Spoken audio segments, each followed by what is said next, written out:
시청자 여러분 안녕하십니까? KBS 9시 뉴스입니다. 여러분 안녕하십니까? 여러분 안녕하십니까? 오늘의 주 뉴스입니다. 뉴스룸을 시작하겠습니다. 조중동 조중동이 계속 이렇게 경영.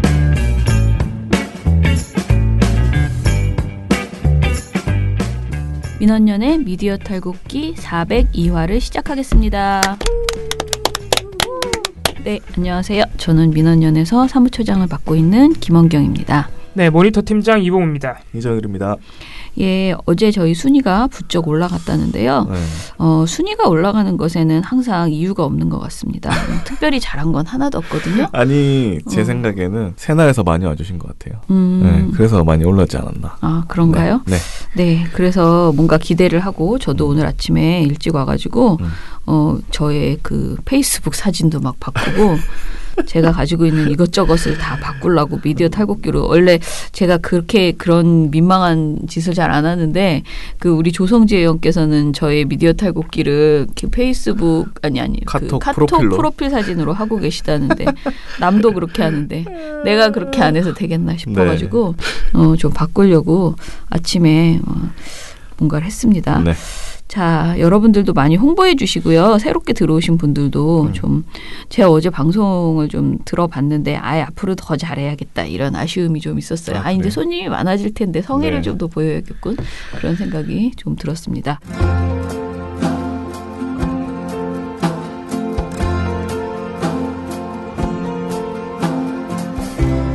민원연을 만난 후 하루의 시작이 달라졌습니다. 처음으로 언론에 기대하기 시작했고 우리는 용감한 시민이 되었습니다. 언론을 보는 안목이 생겼고 좋은 보도를 알게 되었습니다. 그리고 실제로 언론이 바뀌고 있습니다. 나는 민원연 회원입니다. 세상에 없던 시민단체 민주언론 시민연합. 자, 그러면 오늘 미디어 스크랩 해보겠습니다. 저희가 또 재미를 붙였거든요. 조선일보 얘기를 하면 후원도 들어오고 순위도 올라가더라. 사실상 조선일보가 저희를 먹여 살린 그런 거 아닙니까? 최고의 우리의 아무튼 손님 조선일보 관련된 이야기 해보겠습니다. 네. 조선일보가요. 한 초등학교 교사 발언과 교육 방식을 문제 삼은 그 자사 보도 이거 우리가 이야기를 했었습니다. 소개시켜드렸죠. 네, 퀴어 축제 관련해서 이야기를 하면서 초등학교 교사의 인권을 완전히 그야말로 침해한 이런 거의 왜곡 보도? 우리가 말할 때 처음부터 끝까지 정상적인 그 사실을 담은 보도가 별로 없었다. 내용이 뭘 없었다. 보고 쓴 건지 도대체 모르겠네. 네, 그런 보도가 있었잖아요. 네. 그런데 조선일보가 그 판결에 불복했다고 합니다. 항소한다는 얘기. 네네, 항소한다는 얘기입니다. 예, 진짜 명백한 왜곡이 드러났는데도 인정할 줄 모른다라고 해당 교사가 비판을 했는데요. 야, 이 해당 교사 우리가 상들어야 되는 거 아닌가 이런 생각이 좀 들더라고요. 왜냐하면 사실 이렇게 계속 싸우는 게 개인이 이렇게 싸우는 게 쉽지 않거든요. 돈도 많이 들어가고. 네, 돈도 들지만 지지를 해줘야 되겠다라는 생각이 들었어요. 이게 보통 언론사들이 이 정정 보도 가지고 언중이가 아닌, 그러니까 언중이를 넘어서 소송이 붙으면. 사실 언론사들은 또 좋아요. 왜냐면은 항소를 계속해서 그러니까 지든 이기든 끝까지 간다. 예, 이게 사실 여부는 조선일보의 특징이기도 한데 사실 여부는 그렇게 중요한 게 아니에요. 자기네들한테는. 일단 항소를 해서 시간을 질질 끌면 어차피 사람들 뇌리에서 잊혀지고 그리고 소를 제기한 피해자분도 이게 소가 계속되면은 굉장히 지칩니다. 심리적으로. 하긴 그러면 기사가 계속 살아있잖아요. 그렇죠.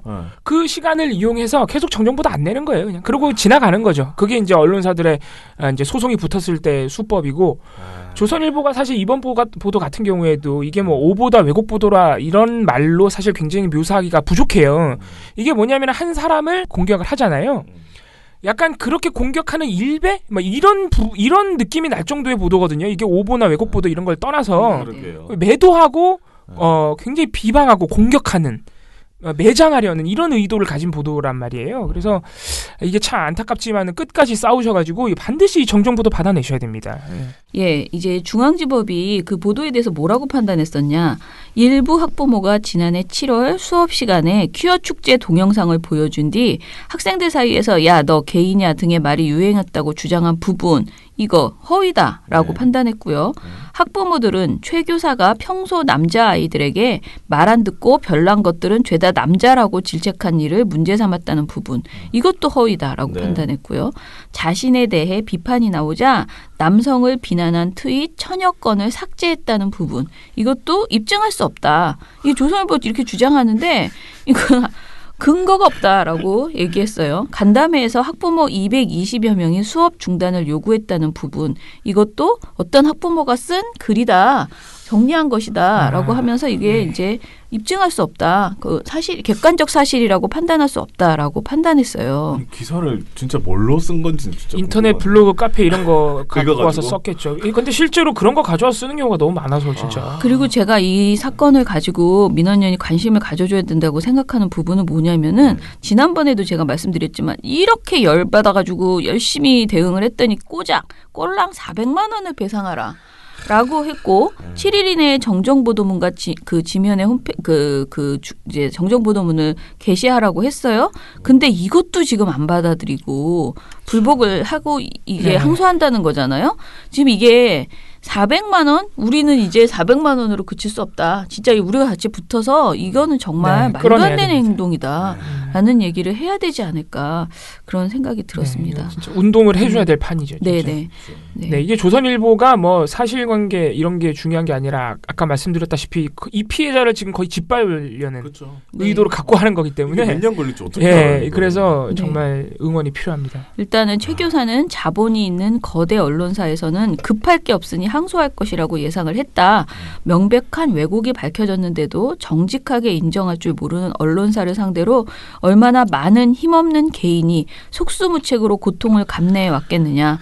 허위 왜곡 보도를 끝까지 책임 묻겠다. 멋져요. 야, 이런 태도 대단하시네. 좋습니다. 네. 이게 근데 저는 이번 사태를 보면서 어떤 생각이 드냐면 이 조선일보가 굉장히 나쁜 버릇이에요. 그러니까 사회 문제에 대해서 자기네들이 특정한 시각이 있다 그래도 그걸 제도적인 방법으로나 아니면 좀 열심히 취재해서 좀 분석적인 시각을 드러내야 되는데 사실을 근거로 써야죠. 네. 일단 뻥을 쳤기 때문에 뭐 그거는 그런데 자기네가 하고 싶은 말을 하기 위해서 뻥은 문제가 아니야. 특정인을 딱 골라가지고 희생양 삼는다는 거죠, 자꾸.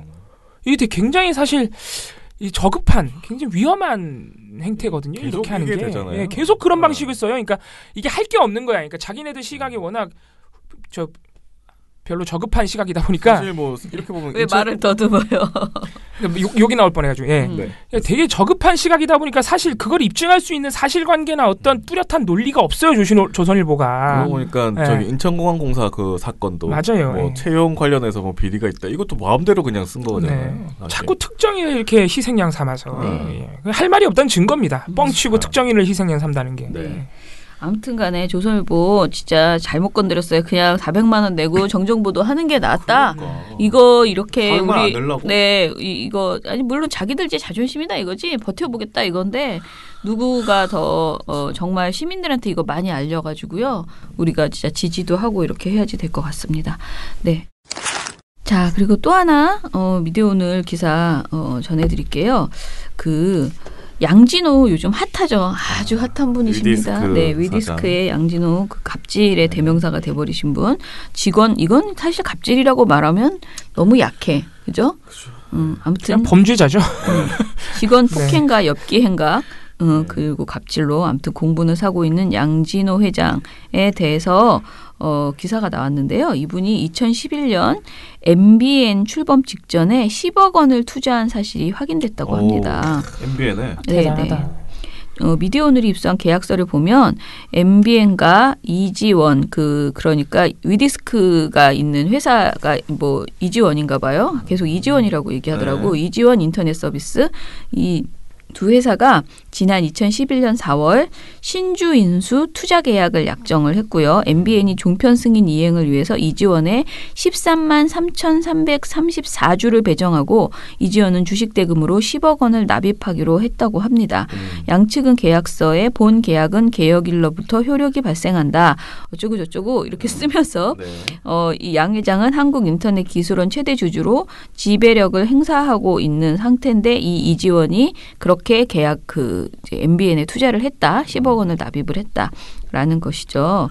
자, 그래서 뭐 의미심장하다. 당시 MBN 간부로 10억 투자를 유치한 기업 기자는 임 전 대표와 친구 사이였고 이즈음 양 회장도 만난 적이 있다고 합니다. 다만 그 기업 기자는요. 위디스크는 당시 양질의 콘텐츠를 확보할 필요가 있었고 종편 출범을 앞두고 자본금이 필요한 상황에서 양적 요구가 맞아떨어져서 이렇게 했다라고 얘기를 했대요. 웃기는 일이죠. 근데. 네, MBN 사측 관계자는 종편 출범을 앞두고 증자할 때 위디스크가 청약한 것이다. 라면서 위디스크는 콘텐츠를 유통하는 회사니까 서로 시너지를 기대한 것 같다라고 이렇게 얘기를 했대요. 그런데 이제 지금 종편 당시 출범 당시에 언론노조하고 언론연대 등 언론단체들이 종편 승인 검증 TF를 꾸린 적이 있었거든요. 2014년에. 그래서 뭐 그때 이렇게 그 모든 사업자 관련해서 자료를 막 찾고 조사하고 이랬었어요. 그 작업을 같이 했던 김동찬 언론연대 사무처장이 말하기를 위디스크의 경우 저작권 문제로 방송사들과 원만할 수 없는 관계다. 그렇죠. 방송사 투자로 어떤 이득을 받는지 의문이다. 언론을 통한 안전판 확보 등 오너 필요에 따른 투자로 볼 소지가 다분하다라고 지적을 했습니다. 지금 미디어오늘 보도에 따르면 그 내부 관계자도 당시 2011년에 MBN에 이렇게 주식을 사고 돈을 10억 넣었을 때 양진호 회장이 사기와 저작권법 위반으로 구속된 상황이었거든요. 내부 관계자, 익명 관계자에 따르면 그 10억 투자가 수사기관에 대한 로비 창구로 방송사 MBN을 이용하려는 목적이 있었다. 이런 이제 그렇죠. 예. 이런 증언도 있었다는 거죠. 물론 이제 위디스크 관계자는 또 반박을 했습니다. 그런 건 아니라고. 네, 그리고 지금 그 뉴스타파가 양 회장의 전직 직원 폭행 영상을 보도한 직후에 MBN 기자가 뉴스타파 제작진에게 전화해서 사과와 해명을 원한다라는 취지의 입장을 전했대요. 네, 양진호 회장이 그러니까 사과와 해명을 원하고 있다고 그걸 대신 전달해 준 거예요. 뉴스타파에. MBN 기자가 뭐야 이게? 대변인인가 보지 뭐. 엄청 친한 거지. 친하다잖아. 이제 웃기는 일인 거예요. 이게 진짜 이거 언론사 간판 떼야 돼. 이 정도 되면. 야, 이거 미친 거지. 그래서 아무튼 지난달 30일 폭행 동영상이 공개되고 뉴스타파 제작진에게 전화를 한 MBN 기자가 위디스크 쪽에서는 아는 선배가 있는데 오랜만에 연락하다가 그가 제게 뉴스타파 쪽에 해명하고 싶다라고 하면서 뉴스타파 제작진과 통화한 후에 제작진 연락처를 그에게 전했을 뿐이다. 나는 양 회장 관련 사안을 모른다. 지인에 대한 선의로 연락했던 것이다. 이렇게 지금 와서 변명을 하고 있다. 지인에 대한 선의 를 위해서 그 지인이 양진호 회장인 거죠. 그죠? 근데 더 웃긴 게 그 임 전 대표가 뭐라고 했냐면 양 회장이 피해자와 합의하고 싶은데 연락이 닿지 않아서 뉴스타파 제작진 번호를 구해줄 수 있느냐고 부탁했던 것이다. 내가 전화하면 문제가 증폭될 것 같아서 연락하지 않았다라고 해명을 했대요. 그런데 지금 양 회장이 피해자랑 합의하고 싶은데 연락이 닿지 않는다? 이거 되게 무섭지 않아요? 또 때리려고 그러나 봐. 그렇죠. 또 때리려고 그러는 무서운 거야. 죽이려고 이제. 그 뉴스타파 보도 보시면 알겠지만은 양진호 회장이 집 앞에서 뻗치기 하고 있는 기자들 쏙쏙 피해가지고 도망간단 말이에요. 뛰어다니고 막 그러는데. 합의를 원하고 그렇게 사고하고 싶었으면 그때 나와서 얘기를 했으면 됐지. 뭐 이제 와가지고 피해자와 연락이 닿지 않는다? 웃기는 소리죠. 그리고 이게 지금 얼마나 MBN이 진짜 창피한 일이냐면은 2011년에 10억 주고 저 주식 샀다는 거 아니에요? 양진호 회장이. 네. 2011년이면 이미 위디스크가 어떤 회사인지 이제 다 아는 시기였단 말이에요. 저작권, 방송사, 영화 저작권 이런 거 무지하게 어기면서 다 불법 영상 업로드하는 그런 회사로 이미 악명이 높던 회사예요. 물론 지금 이제 포르노 얘기도 나옵니다만은 이미 그런 회사임을 모두가 아는 상황에서 방송사가, 언론사가 그런 회사랑 심지어 지금 회장이 저작권법 위반으로 구속되어 있는데 그런 회사에 주식을 주고 10억이나 받고 시너지 효과? 이상해. 이런 이쁜 말로 꾸밀 수 있는 상황이 아니에요. 엄청 아니야. 더러운 계약인 거지. 방송사는 쪽팔린 줄 알아야 돼. 어디 불법 웹하드 업체랑 투자 계약을 맺습니까? 어디 언론사가. 이거 되게 창피한 줄 알아야 되는 겁니다. 그것도 10억이나. 뭐 아무튼 간에 뭐 10억은 MBN 입장에서는 그렇게 큰 돈은 아니었을 것 같긴 하지만 그러니까 여러 가지 뭐하러 이런 걸 받아서 예, 그렇게 지저분하게 굳이 그런 짓을 했는지. 그러게요. 아니 뭐 MBN 기자가 저는 더 MBN 기자 진짜 이상하죠. 구리네. 네. 그쵸. 그 기자 더 웃긴 거죠. 기자도 웃기고 지금 그 임 전 회장이라는 사람도 웃기고 양 회장은 더 웃기고 다들 아무튼 난립니다. 양 전 회장님이 가장 웃기지만은 아무튼간에 이러니까 좋은 방송을 만들 수가 없는 거예요. 애초 시작부터 이 모양 이꼴로 시작하는 방송사가. 네. 네, 그러면은 오늘 마침 또 MBN인데 잘 됐네. 네. 저는 오늘로 앞으로 또 약속한 바가 있기 때문에 대통령직을 사퇴합니다. 민원연 종편 모니터. 박근혜 탄핵 반대 특집. 중요한 것은 어쨌든 최대한 효과적인 실효성을 가진 것이 나올 수 있도록 지금 대통령직을 사퇴합니다. 왜 2년 전 방송을 지금 하시는 유튜브 아닙니다. 멀쩡히 종편에서 멀쩡히 나오고 있는 시사 프로그램의 주장입니다. 요즘 이 말을 했다고. 요즘 아주 최근 아주 진짜요? 예. 유튜브 10월. 제목은 많이 본 것 같은데 이상하네. 이걸 종편에서 한다고? 네. 세상은 요지경. 아무튼 지금 봉우 씨가 저에게 준 모니터 보고서 초안에는요. 이 종편에는 아직도 막말 패널이 판을 친다 2편입니다. 제목이. 1편으로 차명진 전 새누리당 의원이 나갔었는데 네. 그게 이제 차명진 씨만 하기엔 너무 아까워요. 너무 많은 분들이 있어서 이거 어벤져스급이라서 네. 아직도 많은 사람들이 계시거든요. 네. 그래서 이번에는 서정욱 변호사로 준비를 했습니다. 만만치 않거든요, 이분이. 네. 이분이 전달력에서는 오히려 차명진 의원보다 좀 떨어져요.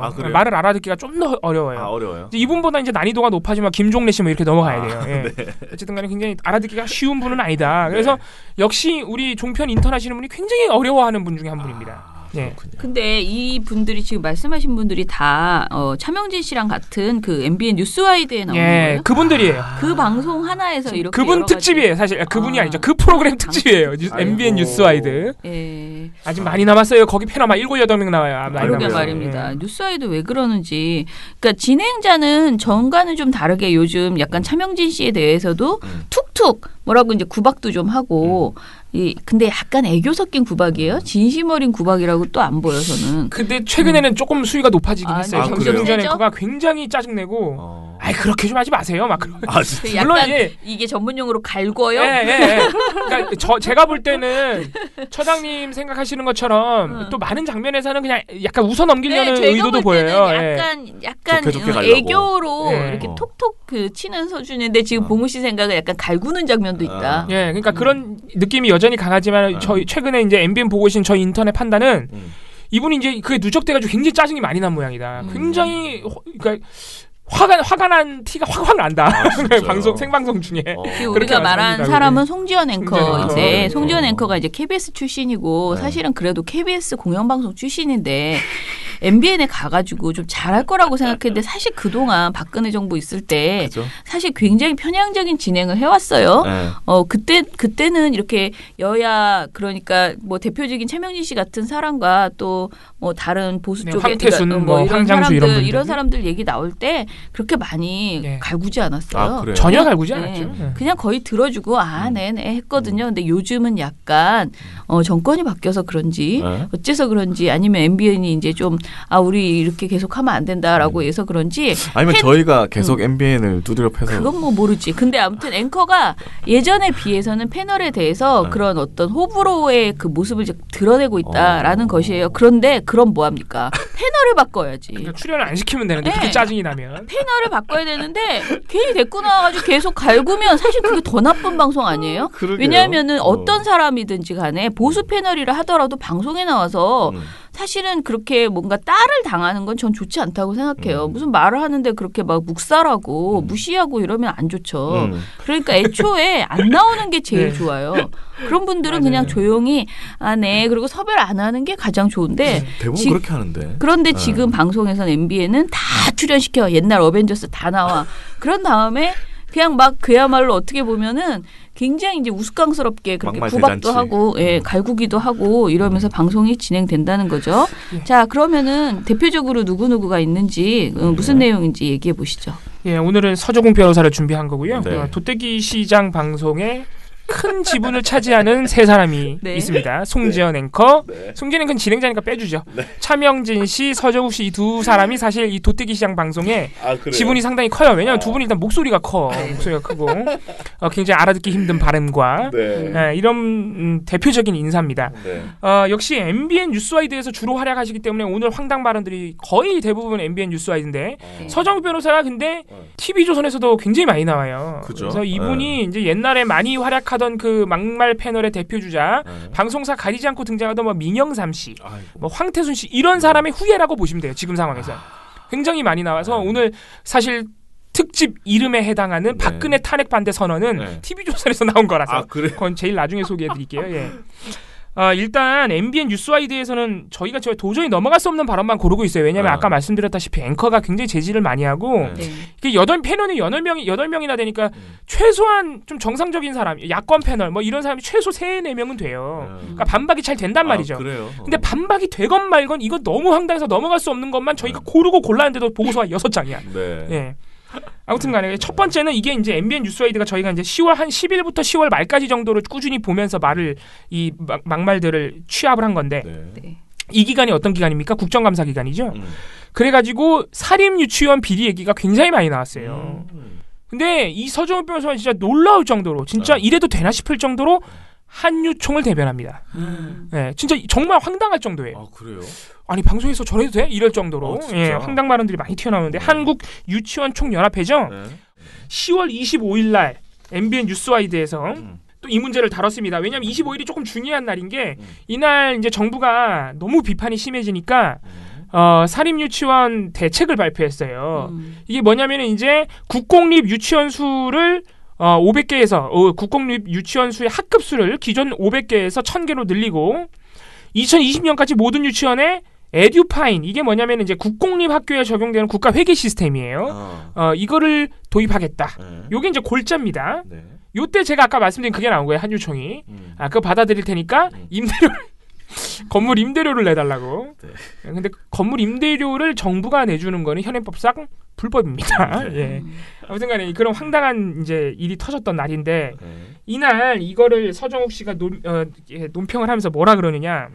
일단 정부를 향해서 유아교육에 대해서 정부가 철학이 없다고 비판하더니 네. 예를 들어 국가주의가 강화된 겁니다. 국공립 확대부터. 예. 그런데 이 국가주의 강화로 과연 이게 자율적이면서 창의적인 유아교육이 되느냐. 예.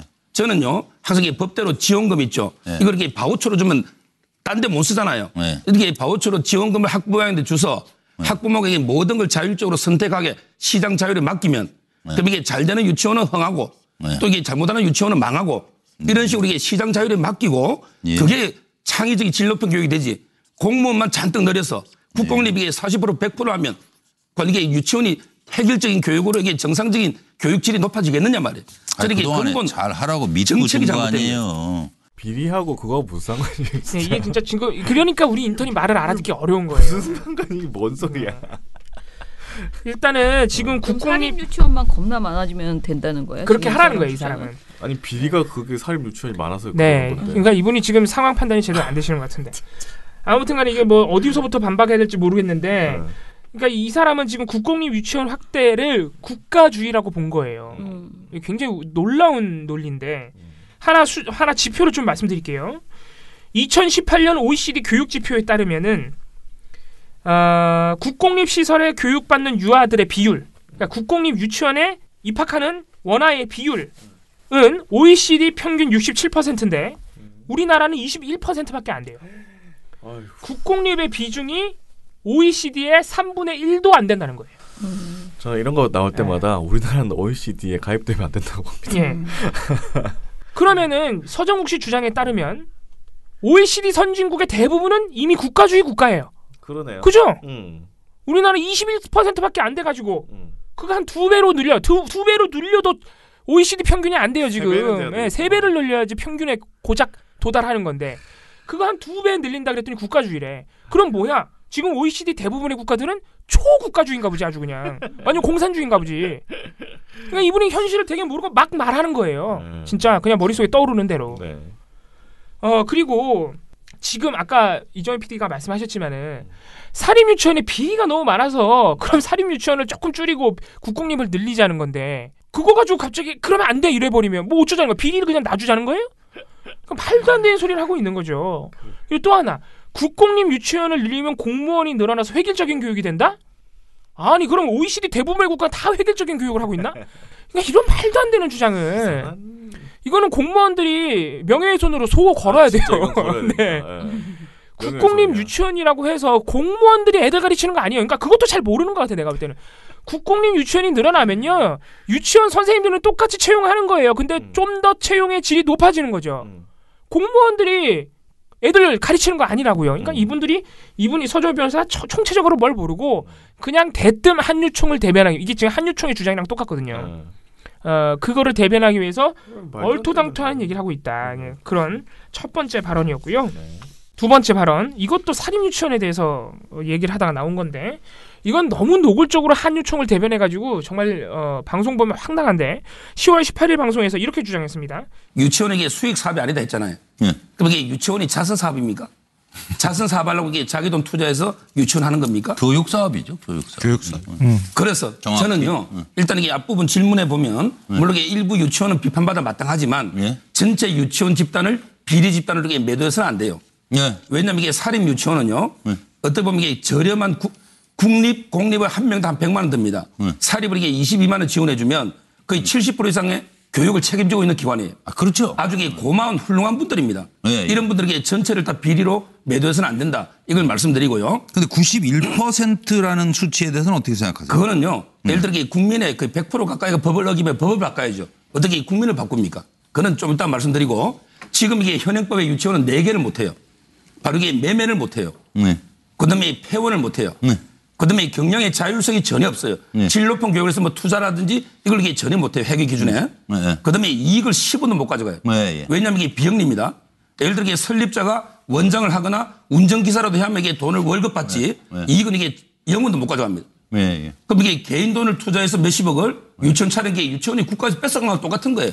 잘못했습니다. 이게 바로 사유재산에 대한 권리침해 아닌가. 잘못했다고요. 이게 바로 사유재산에 대한 권리침해입니다라고 주장했어요. 근데 이게 한유총 주장이 똑같아요. 아 그래요? 네.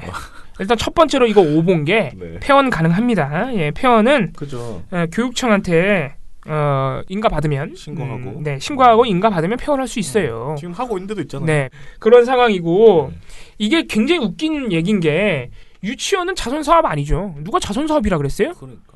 교육기관이죠. 유치원은 물론 현행법상 그 개인 사업자로 돼 있기 때문에 어떻게 보면 사유재산이 맞죠. 근데 동시에 명백하게 현행법상 교육기관으로 또 등록이 돼 있어요. 당연하죠. 애들 가르치는 데인데. 그러면은 유치원은 자선 사업은 아니지만은 교육기관이니까 교육기관에 대해서 뜻을 품고 있는 사람, 자격이 있는 사람, 관련된 자격증 같은 걸 가지고 있는 사람, 이런 사람들만 하라고 만들어 놓은 거예요. 다만 개인 사업자로서 할 수 있게 한 거는 애들이 그러니까 유아들이 굉장히 많은데 그거를 국공립으로 전부 다 채우기에는 무리가 있으니까 국가도 예산이 한정돼 있으니까 그래서 개인 사업자들 중에서도 능력이 있는 사람들이 또 많을 거 아니에요. 그런 사람들이 하라고 개인 사업자들에게 길을 열어준 것이지 지금처럼 원장들이 돈 삥땅 쳐가지고 명품 가방 사라고 하는 게 아니라고요. 개인 사업자를 두는 게. 그래서 돈도 주잖아요. 정부가. 한 해에 엄청나게 많이 줘요. 예산이 엄청나게 많이 들어간다고 그 누리과정 되면서. 그걸 다 삥땅 쳐가지고. 네, 그걸 지금 다 명품 가방 사고 차 사고 막 이런 거란 말이죠. 웃기는 소리죠. 이게 지금 한유총이 하고 있는 주장이랑 똑같습니다. 네. 근데 이제 계속 이 얘기를 할 때마다 좀 속이 상한 게 박근혜 정부가 이제 누리과정 한 거는 잘했는데 어찌됐든 시작한 잘한 거예요. 그런데 문제는 그렇게 뭔가를 돈을 줄 때는 혜택이 있을 때는 의무가 분명하게 정리되고 그 의무를 어떻게 국가가 관리할 것인가. 돈을 퍼주면 안 되잖아요. 돈을 줄 때는 그것이 제대로 사용되고 있는지에 대해서 자신들이 어떻게 관리할 것인지에 대한 계획이 명백하게 서 있었어야 되는데 애초 그 개념이 너무 흐트러져 가지고 지금 이 사립 유치원들은 그 이미 지금 뭐랄까 혜택만 받고 이제 의무는 안 하겠다라는 태도를 지금 명백하게 지금 보여주고 있거든요. 그러니까 이런 시간이 벌써 몇 년이 흘러버린 거예요. 이게 애초 행정을 처음에 집행할 때 정말 잘못했다. 얼렁뚱땅했다. 그러니까 지금이라도 늦지 않았으니까 철저하게 감사, 매년 회계 감사. 왜냐하면 지금 마치 엄청나게 사립 유치원들이 피해만 보고 있는 것처럼 서정우 씨가 주장하는데 엄청나게 혜택이 많아요. 예를 들어서 사업소득에 대한 비과세 혜택이 엄청난데 원래 일반 개인 사업자들은 지방세 포함해서 44%를 소득세로 내야 돼요. 그런데 사립 유치원은 교육기관이기 때문에 개인 사업자지만 교육기관이니까 이 44%가 전액 면제돼요. 왜 면제해 주겠어요? 가져가라고 면제하는 게 아니라 원장이 가져가라고 면제해 주는 게 아니라 유치원은 망하면 안 되니까 애들 교육받아야 되니까 망하면 안 되죠. 망하면 안 되니까 세금 면제해 줄게. 만약 돈 남으면 애들한테 양질의 교육시키기 위해서 밥도 좀 좋은 거 주고 그러라고 면제해 주는 거란 말이에요. 그리고 지금까지 회계감사도 다 안 했어요. 교육기관이라는 이유로. 근데 이젠 해야 된다는 거죠. 관리가 필요해요. 네. 그렇죠. 그러니까 이런 혜택 받을 때는 우린 교육자 그러면서 혜택 다 받아놓고 이제 우리가 기준 좀 똑바로 세워. 너는 사고를 너무 많이 쳤으니까 이번에는 기준 똑바로 세워서 너네 감사할 거야. 그랬더니 이번엔 또 막 개인 사업자. 아무튼간에. 아니 근데 이 서정욱 씨는 이렇게 사실관계가 틀린 말을 막 하면은요.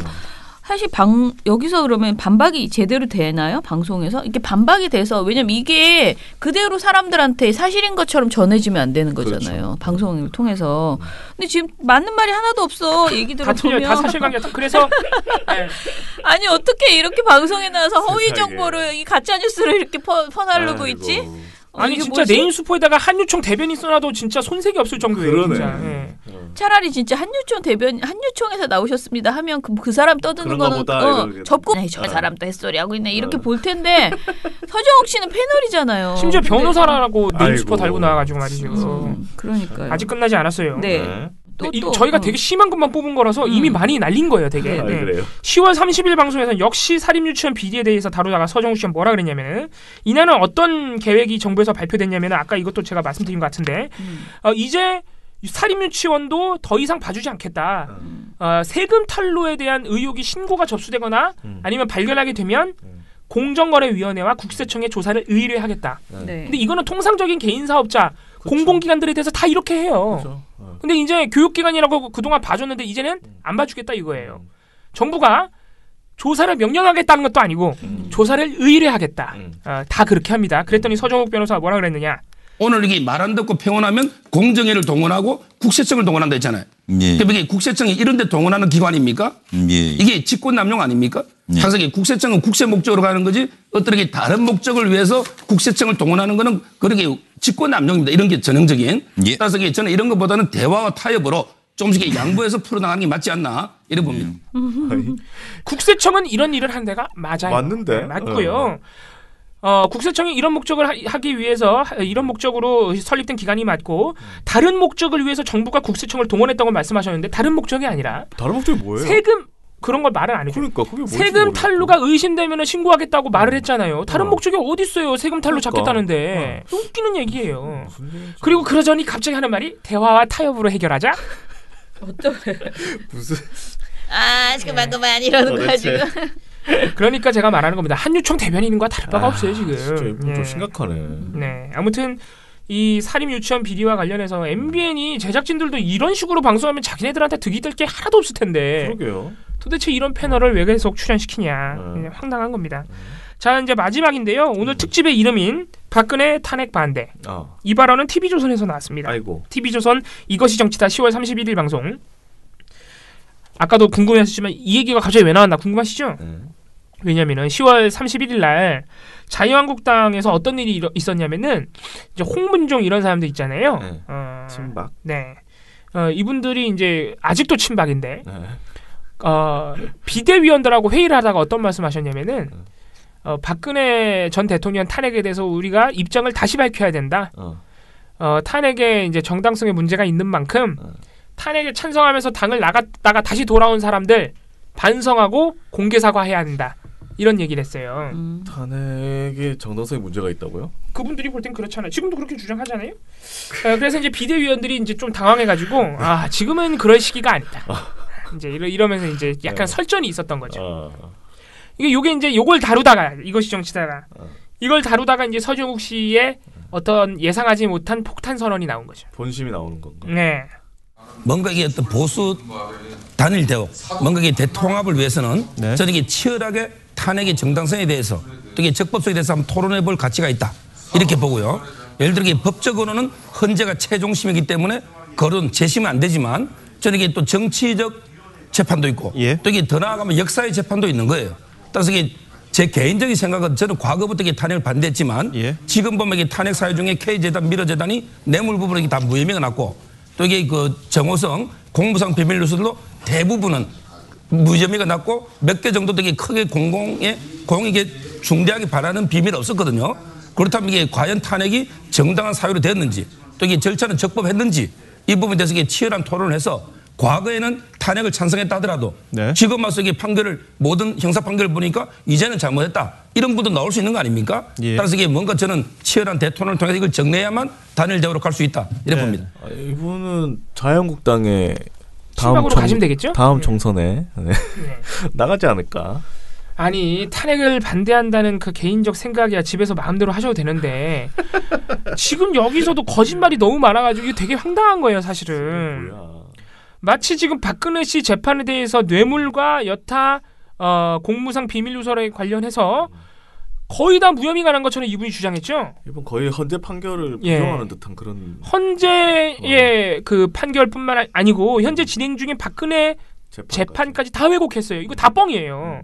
아니 일단 박근혜 씨가 받은 형량만 25년이에요. 아니 그러면 무슨 재판부가 혐의도 없는데 25년 때렸나? 말도 안 되는 소리 하고 있어요.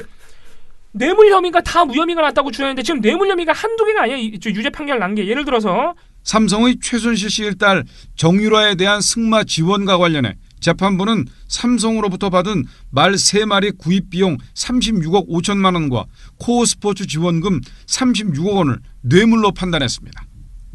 재판부는 롯데 면세점 사업과 관련해 박 전 대통령과 신동빈 회장 사이에 부정한 청탁이 오간 점이 인정되고 SK그룹의 경영 현안을 도와주는 대가로 거액을 내라고 요구한 혐의도 유죄로 인정했습니다. 직권남용과 강요 혐의는 모두 유죄와 일부 유죄가 인정됐습니다. 국정농단 사건의 빌미가 된 미르 K스포츠 재단 출연금 모금과 관련해 재판부는 최 씨와의 공모를 인정하며 피고인이 대통령의 직권을 위법 부당하게 행사했다고 판결했고 현대자동차, KT, 포스코 등에 대한 강요와 협박도 인정했습니다. 재판부는 문화예술계 특정 인사들을 정부 지원 사업에서 배제하는 이른바 블랙리스트 혐의도 모두 유죄를 인정했습니다. 문체부 1급 공무원들이 사직을 요구한 혐의와 노태강 당시 문체부 국장의 사직에 개입한 혐의도 유죄 판결을 받았습니다. 정호성 전 비서관을 시켜 청와대 기밀 문건을 최 씨에게 유출한 혐의 일부와 조원동 전 경제수석을 시켜 CJ 이미경 부회장의 퇴진을 압박한 혐의도 박 전 대통령의 책임이 무겁다고 인정됐습니다. 8월 24일 날 항소심이 있었습니다. 국정농단 재판. 여기서 25년이 확정된 건데 오히려 박근혜 씨가 1심보다 이게 형량이 좀 늘어난 거예요. 왜냐하면 뇌물 혐의가 몇 개 인정이 됐거든. 더 1심이라고 해서 뇌물 혐의가 인정이 안 됐다는 얘기가 아니라 오늘 박근혜 전 대통령의 2심 재판에서 징역 25년과 벌금 200억 원이 선고됐습니다. 이 1심 재판보다 형량은 1년 늘고 벌금도 20억 원 많아졌습니다. 삼성으로부터 받았다는 뇌물 액수가 늘었기 때문인데 이 중요한 건 이번 판결에서 박 전 대통령과 이재용 삼성전자 부회장 사이에 승계 작업을 돕기 위한 묵시적인 청탁이 있었다고 인정했다는 점입니다. 뇌물 혐의가 수도 없이 다 유죄로 인정이 됐다고요. 근데 이분은 K스포츠 재단, 미르재단 뇌물 혐의가 무죄다. 변호사라는 분이 법을 잘 이거 허위사실 유포기도 진짜. 그러니까 제가 이게 충격을 먹은 게 뭐냐면은 이게 유튜브 극우 채널, 극우 보구수, 태극기 세력들이 카톡에서 주고받는 그 가짜 뉴스에 올라가도 이상하지 않은 내용을 말로 한 거예요 지금. 그러니까 탄핵 반대부터가 이게 유튜브의 제목에 종종 나오거든요. 네.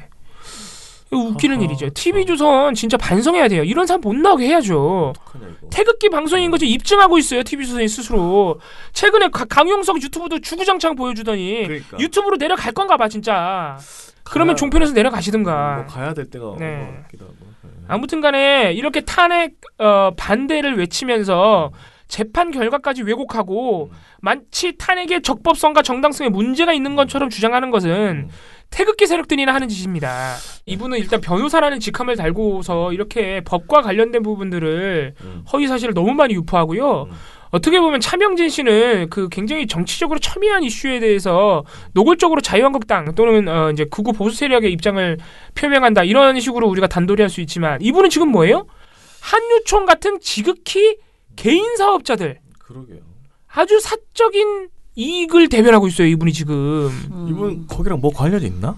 아니 물론 정치적으로도 편파적인 입장을 방송에서 대변하면 안 됩니다. 근데 한유총 입장을 대변하는 건 좀 차원이 다르지 않아요? 그러면 안 되는 겁니다. 지금. 아무튼 그래서 MBN과 TV조선이 정말 생각이 있으면 섭외 안 하면 됩니다. 변호사도 훌륭한 분들 얼마나 많아요. 다른 분들은 종편 나가서 그렇게 말씀 안 하세요. 그러니까 제가 볼 때는 섭외가 안 되는 영향도 좀 있는 것 같아. 이분들이 아니면 이제 종편에 안 나가려고 하는 거지. 그런 영향도 좀 있지 않을까 싶어요. 참 여러 가지 우리 오늘 추측이 상당히 많다 우리. 우리 관심법에 지금 굉장히 돌입했습니다. 섭외가 안 되면 프로그램을 폐지해. 시사 프로그램을 주구장창하지 말고 그러면 되잖아요. 근데 이 뉴스아이드는 사실은 오랫동안 우리가 지적을 했던 방송이고요. 그러니까 MBN에서도 뉴스아이트하고 뉴스파이터 이 두 개 그리고 아침에 뉴스 읽어주는 거 요 세 개는 사실은 좀 수습이 필요해요. 지금 도를 너무 MBN이 섰어요. 지금도 편성표의 상당수가 시사 프로그램입니다. 저희가 누누이 말씀드리지만 TV조선 채널회가 지금 4개, 5개 수준으로 줄였거든요. 근데 MBN 아직도 7개인가 그래요. 편성표상에. 그러면은 안 되는 거죠. 이거 다 심지어는 재승인 심사에서 사실 다 탈락 사유가 돼야 됩니다. 편성표에 한 40-50% 된단 말이에요 지금. 그런데 이거 그냥 뭐 교양으로 다 빼고 예능으로 다 빼면서 30%라고 뻥치고 있죠 지금. 뭐 시사 예능 뭐 이런 식으로 해가지고. 이거 다시 한번 방통 얘기가 안 나올 수 없습니다. 똑바로 재승인 심사에서 반드시 탈락시켜야 됩니다. 아무튼간에 뭐 문제 많네. 지금 거의 그 유튜브네요, 그죠? 그러네요. 종편이라고 보기 어렵네. 그래서 참 힘이 빠집니다. 아니 근데 이렇게 막말을 하는데 방송에서 사실관계를 확인해주지 않으면 그 막말하는 사람 나올 수는 있어. 패널 양쪽 패널로. 근데 어찌됐든 얘기는 해줘야 될 거 아니야. 이게 더더욱 종편 시사 프로그램이 폐지돼야 되는 이유 중에 하나인데요. 이게 생방송이 전부 생방송이에요. 그러니까 얼마나 컨텐츠가 없는지 말해주는 대목이죠. 이걸 나 생방송을 하다 보니까 서정우 씨가 이렇게 갑자기 폭탄 발언을 하면 당황해요.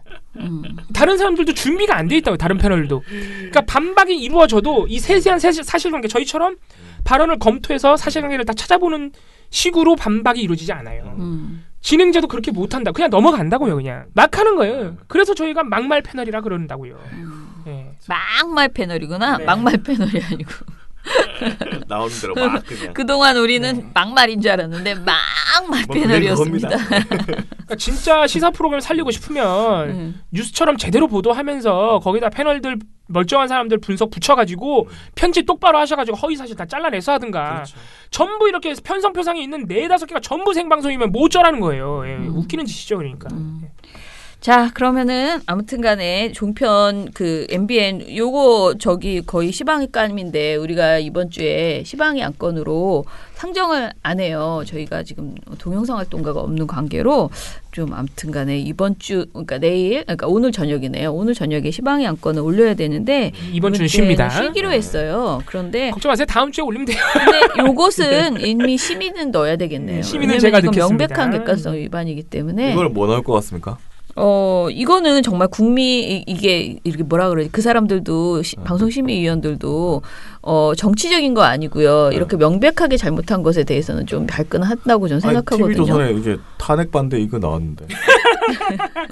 그래서 한번 지켜보겠습니다. 왜냐하면 판결 결과를 자기 입맛에 맞게 왜곡 사실 뻥이죠. 왜곡도 되게 약한 말이고 뻥을 쳤기 때문에 객관성 위반으로. 잘 가라 TV조선. 수고했다 민원연. 언론의 민낯을 아는데 도움되는 정보만. 끝이 아닌 다른 시작. 민주언론 시민연합.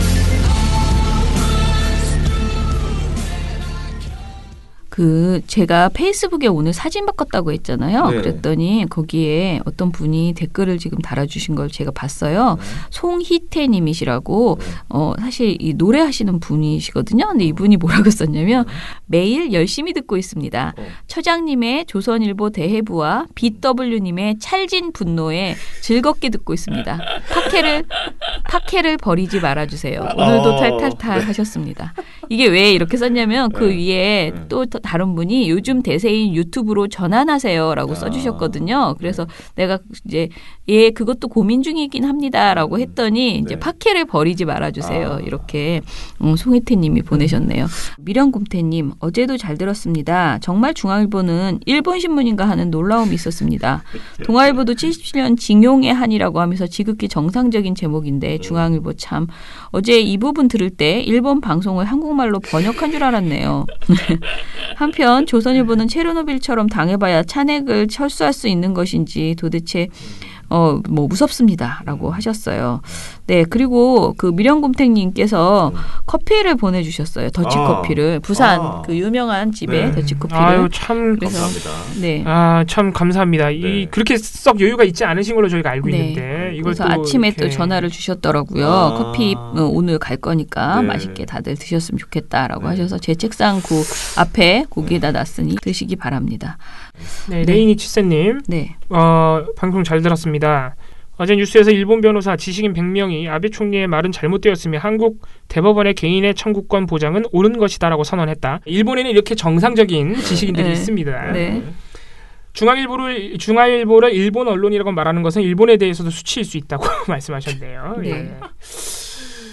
혹시 김앤장이 이재용을 변호하고 있는 것은 아닌가 해서 확인해보니 그것은 아니고 김앤장은 롯데 담당이라고 합니다. 아 그래요? 그래서 친일본 성향인가 했다고. 근데 김앤장이 유독 이제 뉴스타파 보도 같은 것도 보면은 유독 일본 기업들을 많이 변호하긴 했어요 그동안. 특히 이 강제징용과 이런 부분에 관련해서. 예. 산사람 투도 계신가요? 예, 산사람 원님. 민원연의 존재는 다스베이다에서 알았고 미디어 탈곡기는 새날에서 듣고 구독하게 되었다고. 역시 새날 광고가 좀 힘을 발휘하는 모양입니다. 감사합니다. 저희가 실망하지 않도록 더 열심히 방송하겠습니다. 애둘아빠님, 새날에서 민원연 이야기 나오는데 너무 반갑고 뿌듯한 느낌이었습니다. 광고 넣어주신 회원님께 감사드립니다. 조중동 같은 거대 언론이 친일본 기사를 그렇게 써제끼는데 일본이 우리 눈치를 볼 리가 없죠. 언론 사기 집단들이야. 좋네요. 이런 언론 사기 집단들이 없어져야 세상이 좀 좋아질 텐데요. 라고 하셨습니다. 네, 인천 소성주님께서도 JTBC는 중앙일보냐. 이 손석희 사장 나가면 결국 중앙일보처럼 되는 것 아니냐 이렇게 짧게 걱정을 해주셨는데 네. 어제 방송을 제가 못 들어서 그런데 사실 중앙일보 이번에 강제징용 판결 관련 보도는 진짜 놀라운 수준이었어요. 예. 일본이에요, 일본. 네, 그렇죠. 토토로가 귀엽다님, 이런 400회짜라니 너무 늦게 구독해 죄송합니다. 열심히 듣겠습니다 하셨습니다. 네, 김대중 대 김영삼님께서도 새날 듣고 왔다고. 너 너무 감사합니다. 새날 듣고 많이 오셨어요. 네. 네, 그리고 원A67님께서 400회 특집이라고 또 1,000원을 후원해 주셨는데요. 감사합니다. 예, 감사합니다. 새로운 닉네임들이 되게 많네요. 예, 새날 듣고 많이 오신 모양이에요. 저희도 사실 그 새날 듣는 민원연 그 직원들이 많고 회원들도 많은 것으로 알고 있습니다. 그 새로운 분들이 들어오셔서 굉장히 감사하고요. 또 한편으로는 우리 티에노님이 오늘 삐졌나? 왜 요즘 오늘 댓글이 없나? 이런 서운함이 지금 있습니다. 빨리빨리 쓰시기 바랍니다. 저희 4대 천왕들 분발하시기 바랍니다. 어제도 없으셨던 것 같고. 아니에요. 11월 5일 날 주셨는데 지금 이제 요 며칠 지금 굉장히 못 올리고 계십니다. 바쁘신가 봐요. 네. 이렇게 생존하고 있음을 콕콕 메모를 남겨주시기 바랍니다. 이렇게 새로운 분들이 많아지셨는데 오늘 나름대로 제가 재밌는 서정욱 씨 발언을 소개해드린 것 같아가지고 조금 뿌듯합니다. 예. 오늘 되게 재밌죠? 예. 저는 진짜 이 보고서 보면서 재밌었습니다. 재밌었다고는 좀 그렇지만 슬픕니다. 진짜 이게 힘이 쭉쭉 빠지는 게 진짜 우리 나름대로 열심히 했거든요. 그리고 약간 변화도 있었거든요. 얘네가 눈치를 살살 봤단 말이에요. 종편들이. 보고 있잖아요 지금. 네, 전화도 오고. 종편에서. 겉으로는 그렇게 하면서 지금 아직도 이런 방송이 되고 있다는 게 진짜 좀 참담합니다. 사실은. 진짜 유튜브에서 이런 거 나오면 그냥 유튜브는 우리는 사실 하겠는데 안중에도 없고요. 유튜브 볼 때가 아니에요 우리가 지금. 종편에서 방송에서 이런 오늘 이 종편 얘기를 들으니까 더더욱이 그런 생각이 들어요. 이런 뻘소리들에 대해서 일단은 많은 사람들이 보고 있는 채널이니까 이거부터 잡고 그 위아래로 많은 사람들이 보고 있는 잘못된 그 보도들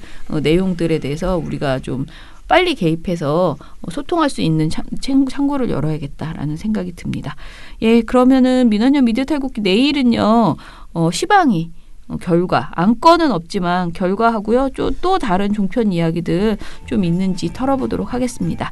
민원연의 미디어 탈곡기는 내일도 열심히 털어드리겠습니다. 탈탈탈. 안녕.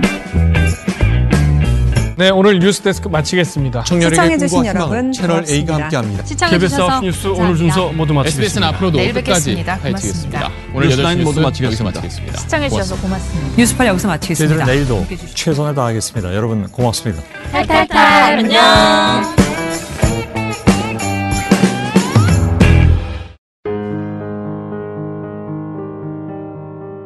상상해보세요. 알아서 언론을 긴장하게 만들고 당신이 물어보면 궁금증을 해결해주고 어디서나 언론에 어떤 일이 일어나든 해결 방법을 모색하는 이것이 민원연이 우리의 삶을 더 쉽고 더 지혜롭고 더 나은 삶으로 만드는 방법입니다. 이제 당신이 사랑하는 일에 더 많은 시간을 쏟고 꿈과 열정을 추구할 더 큰 자유를 누리세요. 우리의 인생은 그래야 하니까요. 한 번도 느껴보지 못한 언론이 바로 선 사회, 민주언론 시민연합이 만들어갑니다.